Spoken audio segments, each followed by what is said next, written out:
Hello everyone. Today we're going to take a quick look at how to join a program in Google Meets. Before we get started, just a few announcements. Pre-registration for summer reading will begin June 13th. We're also now offering an e-newsletter. Visit our website at www.olpl.org and search for e-news to get signed up. Many of the library's virtual programs will be held in Google Meets. The link to the program will be located in the program description on the calendar. Click Join Hangouts Meet to get started. Once the Google Meet page opens, you may see a couple of different things, including a request to use your microphone and webcam and a place to enter your name. Make sure to allow the use of your microphone and webcam so that you will be able to communicate with other attendees. Just click Allow on each request. Once you've enabled your microphone and webcam, you will see a microphone icon and a webcam icon at the bottom. Click on these to turn the microphone on or off. You can do the same thing with the camera as well. If you'd like to sign into your Google account, click the Sign In button in the top right corner. Otherwise, you can enter a name on the line where it says Your Name. If you are already logged into your Google account, it may move you directly into the meeting.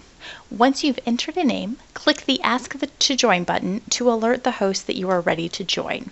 Once they've approved you, it will move you into the meeting room so you can see everyone else. Once the host admits you, you'll see the other attendees in the room. If their webcam is on, you will see a video of the person. If their webcam is off, you'll just see their first initial. Here you can see that our host Porgington has his webcam on, but the other attendee Alice does not. In addition to being able to see the other people, you'll also notice a menu at the top of your screen as well as at the bottom. At the bottom of your screen, you'll again see the microphone and the camera icon. If you muted yourself earlier, you could now unmute. If you turned your webcam off, you could now turn it back on if you wanted to. It's a good idea to keep yourself muted whenever anybody else is talking to cut down on feedback. This will make it easier for you and everyone else in the group to be able to hear whoever is speaking. Up in the top, you'll have a couple of different options. The small people icon, if you click on that, it will show you a list of the current participants who are in the room. You can see a list of everyone who is attending.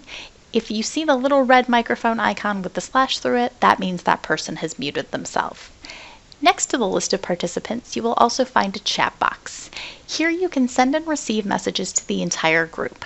For example, if the host asks a question, does a poll, or if you just aren't sure if people can hear you, you can type a quick message in and send that to the group. Once the program is over, you can just go ahead and exit out of your browser window and you'll be out of the room. And that's all there is to it. If you have any questions or concerns about participating in a library program via Google Meets, please don't hesitate to reach out to us. You can reach us through our website at www.olpl.org by clicking the Ask a Librarian link or through our chat reference service. We look forward to virtually seeing you in our upcoming programs.